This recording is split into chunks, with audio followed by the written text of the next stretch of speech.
Navidad es una de las celebraciones más queridas de todo el mundo, ya sea que seas cristiano o no. Pero ¿de dónde provienen los elementos de la Navidad? ¿Cuál es la historia detrás de Santa Claus, los elfos, los renos, el árbol de Navidad, el muérdago y todo lo demás? ¿Y cómo es que elementos de tantas religiones se entretejieron en esta festividad que se supone que es acerca de Cristo? Vamos a profundizar en este tema y descubrir cuál es la verdad, cuál es la tradición y qué tiene Dios que decir al respecto. Y en última instancia vamos a responder la pregunta crucial: ¿deberían los cristianos celebrar la Navidad? Quédate conmigo, esto va a generar controversia, pero lo discutiremos justo después de esto.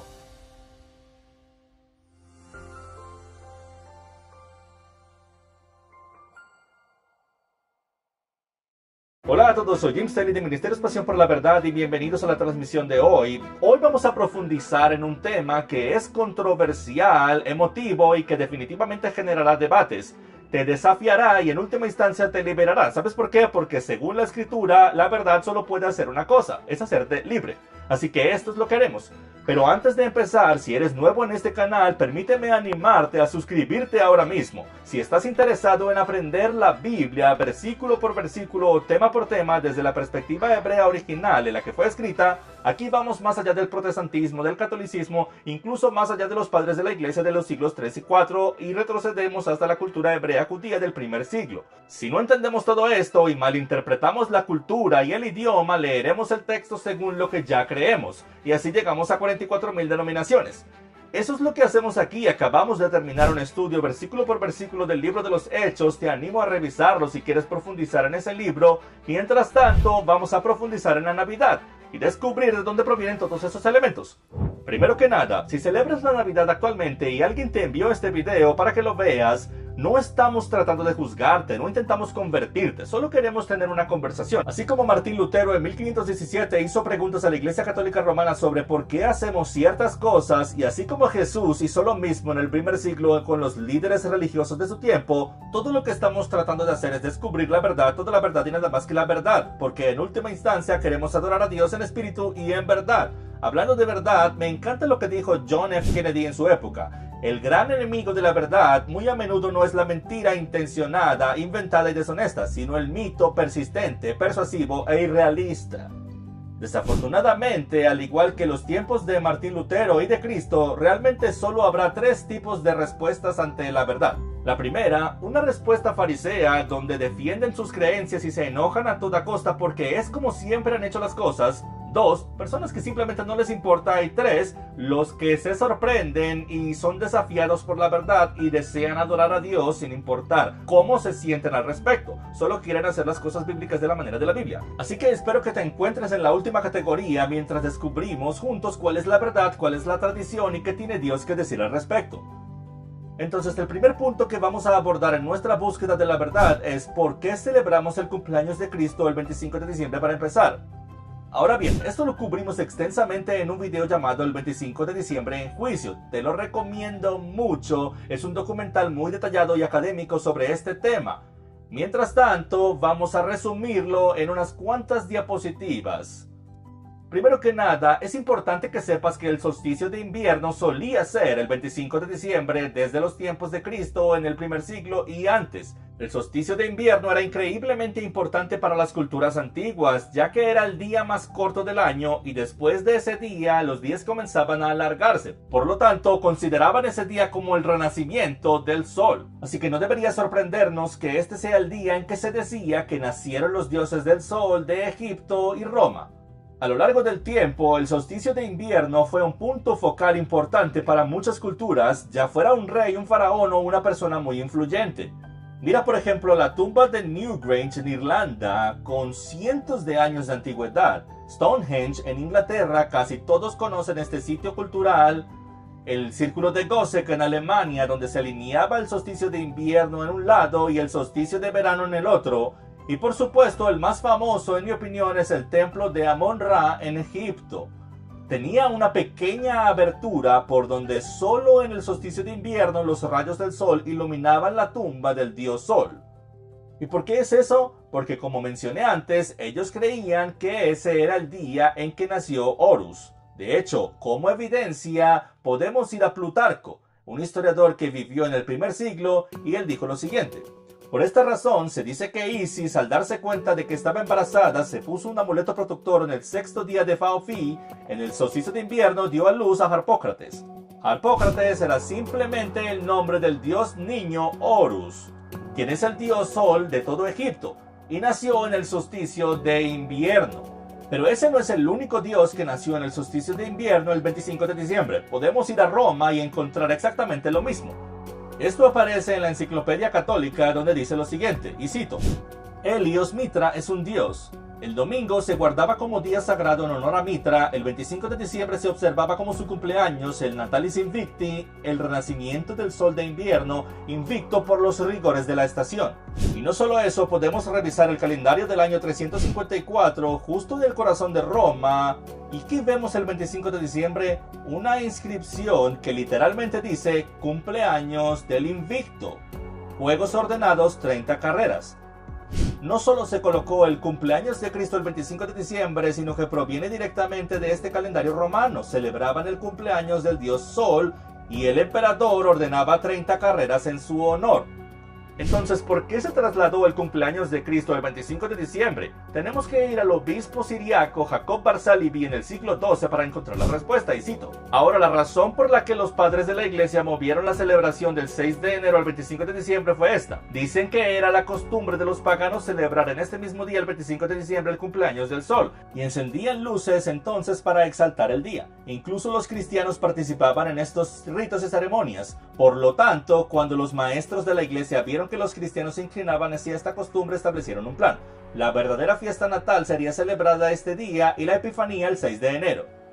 Vemos ahí dentro de la Iglesia Católica Romana que sus propios obispos admiten que cambiaron el día y lo colocaron en lo que solía ser el cumpleaños pagano de un dios sol.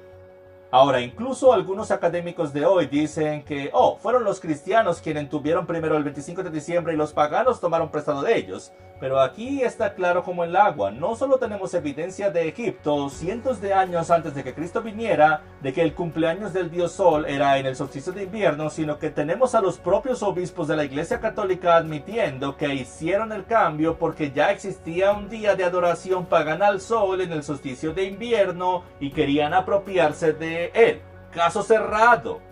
Esos son simplemente los hechos de la historia.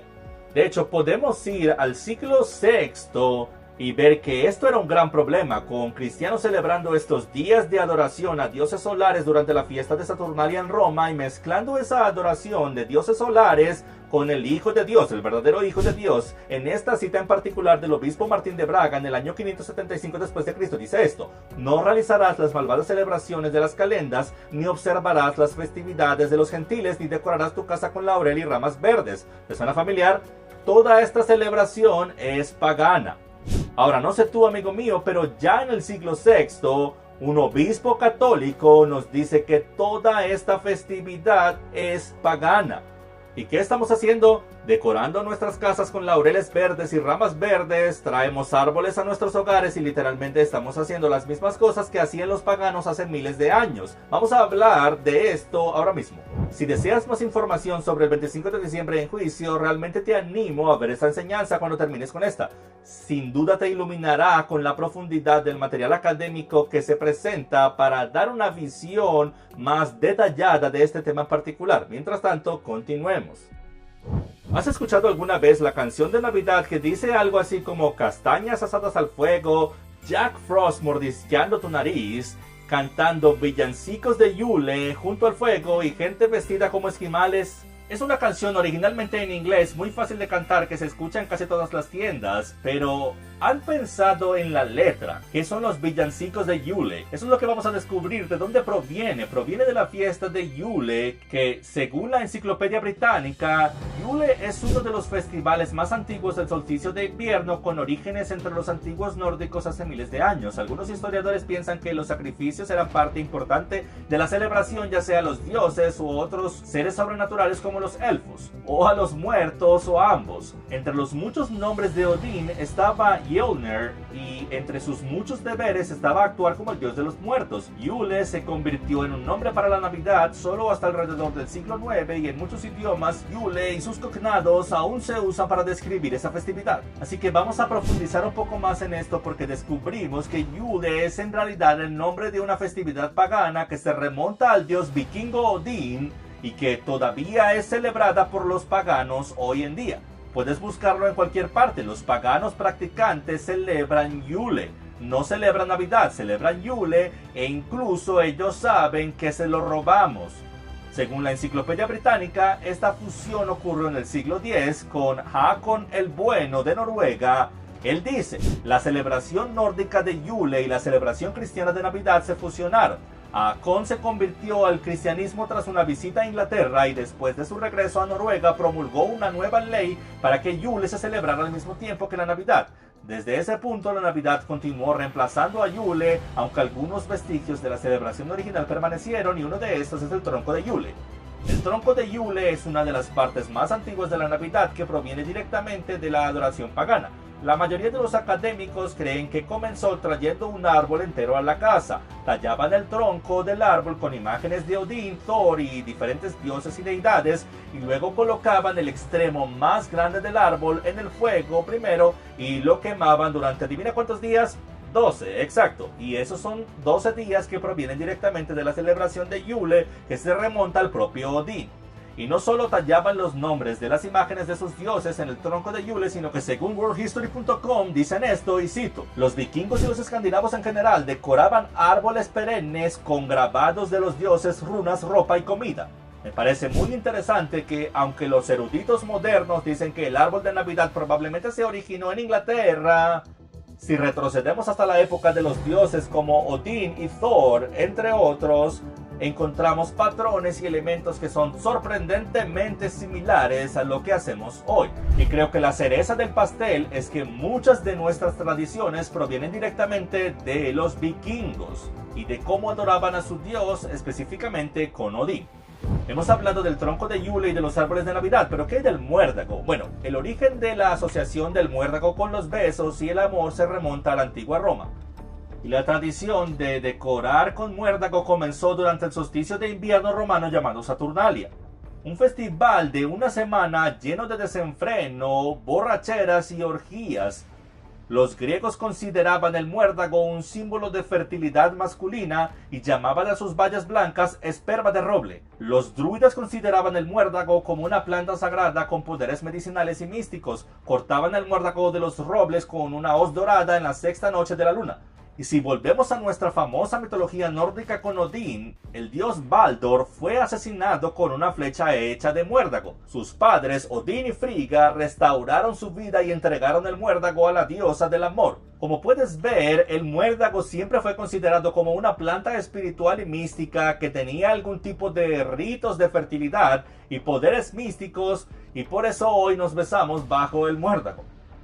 Y para aquellos que dudan que el cristianismo sin duda tomó las festividades paganas y trató de cristianizarlas, todo lo que tenemos que hacer es retroceder hasta el siglo VII, y el propio San Beda, uno de los historiadores y teólogos más respetados de su época, nos dice exactamente lo que sucedió con la festividad de Yule cuando dice esto. Comenzaron, dice él, su año el octavo de las calendas de enero, que ahora es nuestra festividad de Navidad, y la noche anterior, que ahora es sagrada para nosotros, refiriéndose a la Nochebuena, era llamada por ellos Modernacht, o la Noche de las Madres. El tronco de Yule, o dice él, el sueco de Yule, por lo tanto, probablemente fue parte de esas ceremonias que se realizaban durante la noche. Parece que se usaban como un emblema del regreso del sol y el alargamiento de los días. Esto es una prueba más, nuevamente remontándonos hacia Egipto, con Isis dando a luz al dios Sol en el solsticio de invierno, a Mitra naciendo el 25 de diciembre, al calendario del 354 donde se muestra el cumpleaños del dios Sol el 25 de diciembre, hasta llegar aquí en los años 700 con San Beda diciéndonos que incluso en las culturas germánicas y escandinavas, los seguidores de Odín tenían ese día reservado y los cristianos estaban tratando de apropiarse de él. Ahora, sé que eso suena justo y parece que es lo correcto, estamos tomando territorio del enemigo, pero la pregunta realmente es, ¿se nos permite hacer eso? Dios quiere que tomemos una festividad que solía ser pagana y la cristianicemos echándole agua bendita y la ofrezcamos a él. Veamos qué tiene que decir en Deuteronomio capítulo 12 versículo 30-32. Dice esto: guárdate que no tropieces siguiendo el ejemplo de ellas después que sean destruidas delante de ti. No preguntas acerca de sus dioses diciendo, ¿de qué manera servían aquellas naciones a sus dioses para que yo también les sirva de igual modo? No harás así al Señor tu Dios, porque todas las cosas abominables que el Señor aborrece las hicieron ellos a sus dioses, pues aún a sus hijos y a sus hijas quemaban al fuego en honor a sus dioses. Cuidarás de hacer todo lo que yo te mando, no añadirás a ello ni de ello quitarás. ¿Qué dice esto? Básicamente los israelitas están entrando en la tierra prometida, y él dice, van a ver a los paganos. No estudien cómo adoraban ellos a sus dioses y traten de adorarme de esa manera. No tomen sus altares y traten de limpiarlos, ponerles un poco de oro y plata nuevos y ofrecérmelos. No lo hagan, es una abominación para mí, porque yo estuve ahí cuando ofrecieron a sus hijos al fuego a Moloch. Sería ofensivo para mí si trataran de cristianizar algo de esos elementos paganos. Hagan las cosas como yo se las enseñé, dice el Señor, y eso es exactamente lo que estamos haciendo hoy con la Navidad. Pero sigamos, tenemos mucho que cubrir. De acuerdo, si vamos a hablar de la Navidad, definitivamente tenemos que hablar de Santa Claus y de dónde proviene. Ahora, sé que originalmente nos han dicho que proviene de San Nicolás y de la Iglesia Católica, pero hay mucha investigación que dice que él pudo o no pudo haber existido.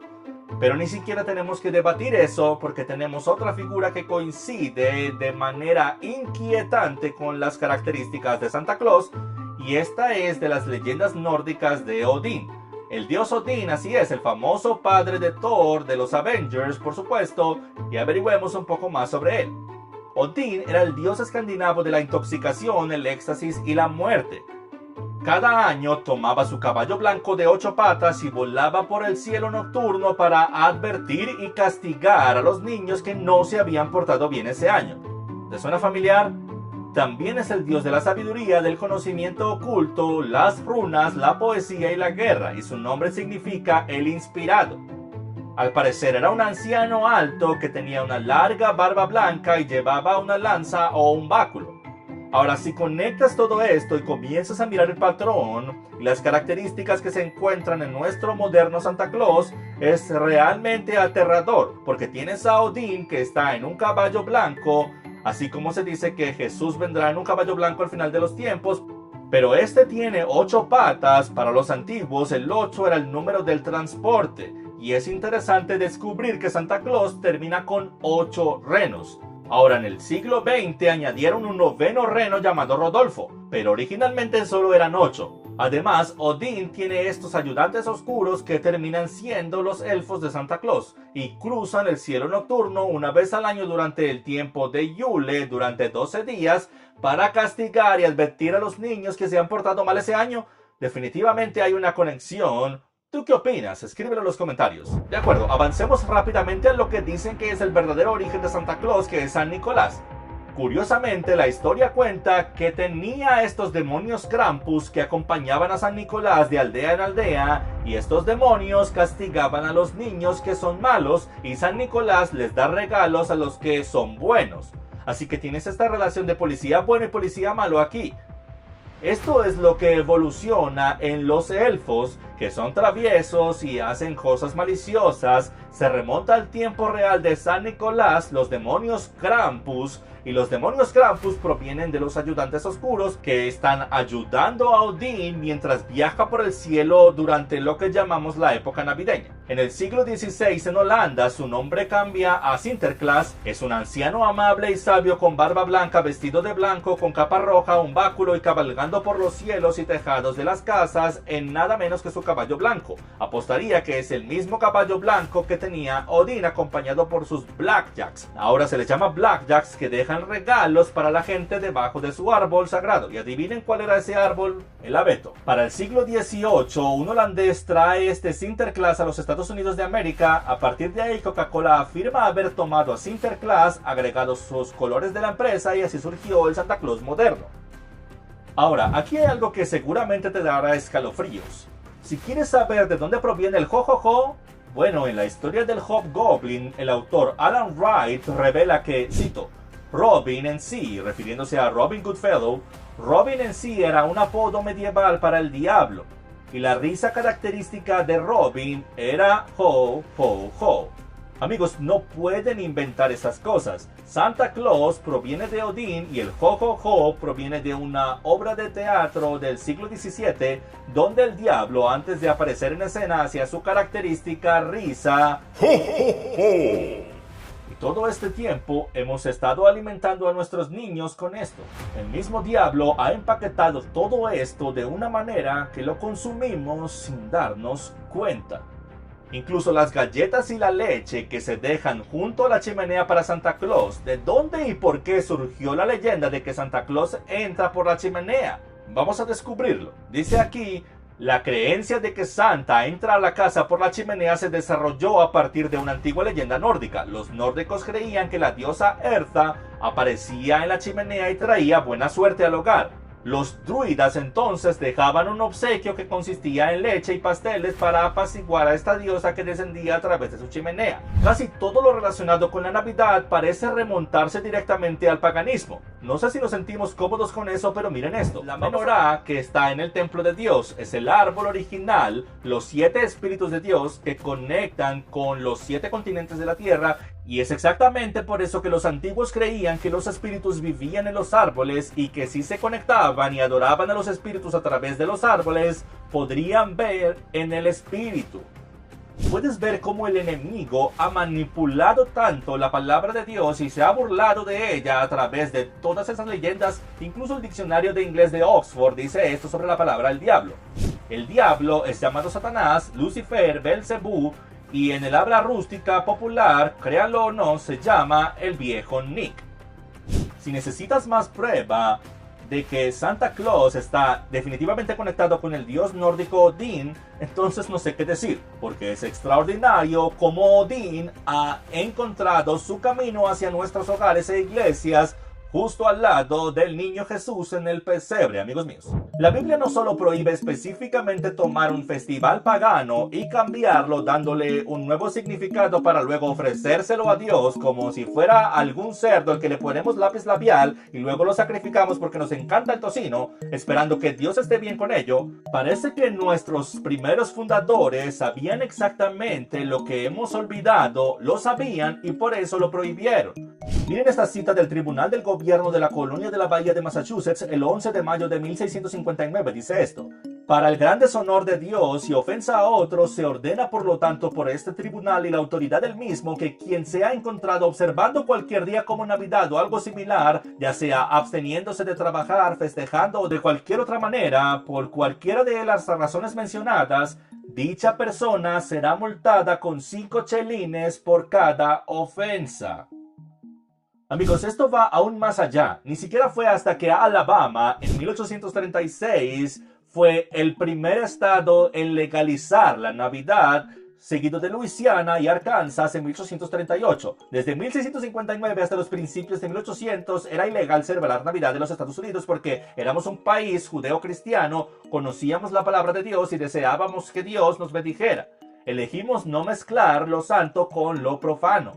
Nuestros antepasados conocían Levítico capítulo 18, versículo 30, que dice: guarden mis estatutos y no sigan ninguna de las costumbres detestables que se practicaban antes de que ustedes llegaran y no se contaminen con ellas. Yo soy el Señor su Dios. También conocían Marcos 7, 7 y 8, cuando dice: en vano me adoran enseñando como doctrinas mandamientos de hombre, porque dejando el mandamiento de Dios retienen la tradición de los hombres. Una y otra vez Jesús, Yeshua, en el Nuevo Testamento pasa tanto tiempo reprendiendo a los líderes religiosos por dejar a un lado los mandamientos de Dios y crear y seguir sus propias doctrinas y tradiciones de hombre.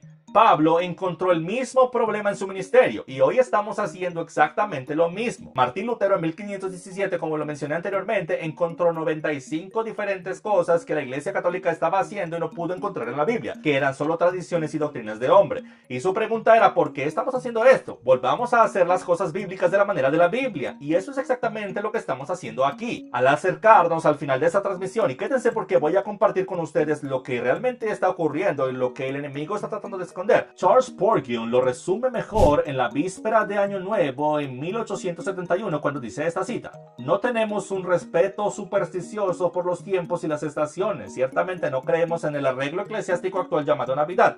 Primero porque no creemos en la misa en absoluto, sino que la aborrecemos, ya sea dicha o cantada en latín o en inglés.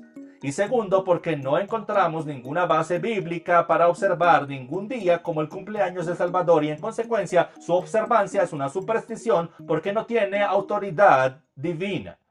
Amigos, nos estamos acercando más y más al final de los tiempos. Ahora es el momento en que el pueblo de Dios una vez más necesita salir de Egipto a encontrarse con Él en la montaña y comenzar el proceso de auditar todo lo que hacemos, haciendo las cosas de la Biblia de la manera que enseña la Biblia y escuchando a aquel cuya voz viene de las nubes. Tenemos que dejar de enfocarnos únicamente en nosotros mismos y decir que no importa lo que significa para nosotros, preocupándonos por nuestro sistema emocional y todos nuestros recuerdos. ¿Puedes imaginarte una iglesia cristiana que tuviera un símbolo de Baphomet como su logotipo sin tener idea de los orígenes demoníacos de ese símbolo? Estaría bien porque no lo sabían. Podrían justificarlo diciendo, bueno, eso no es lo que significa para mí. ¿Puedes imaginar otra iglesia cristiana que tuviera la estrella demoníaca y satánica? Estaría bien. Harías todo lo posible para mostrarles que eso no está bien. No importa lo que diga tu corazón, hasta que estés en obediencia. ¿Cuántas veces fue disciplinado Israel en la antigüedad y llevado al cautiverio pensando que su corazón estaba bien, mientras Dios decía, al igual que en Mateo capítulo 7, apártense de mí, ni siquiera los conozco, ustedes obreros de iniquidad, sus corazones están lejos de mí, son engañosamente perversos por encima de todas las cosas? ¿Quién puede conocerlos? No se trata de nuestro corazón, se trata de nuestra obediencia. La obediencia es incluso mayor que el sacrificio. Amigos míos, sería un fraude de mi parte no decirles la verdad, toda la verdad y nada más que la verdad. El enemigo es un mentiroso, lo ha sido desde el principio y sabe exactamente lo que está haciendo. Sabe exactamente cómo entrar en nuestros hogares y lo hace a través de nuestros hijos. Y lo hizo brillantemente a lo largo de los siglos y milenios, escogiendo este ritual pagano, aquel ritual pagano, otro ritual pagano, juntándolos todos, empaquetándolos en un traje amigable y diciendo, jo, jo, jo. Mientras tanto, hemos comprado todo lo que Satanás ha estado vendiendo durante miles de años, lo hemos llevado directamente a nuestros hogares y él se burla de nosotros por ello. Y se burla aún más porque lo defendemos. Estamos tratando de volver a meter a Cristo en la Navidad cuando Cristo está tratando de salir de ella, de regresar al calendario que él diseñó.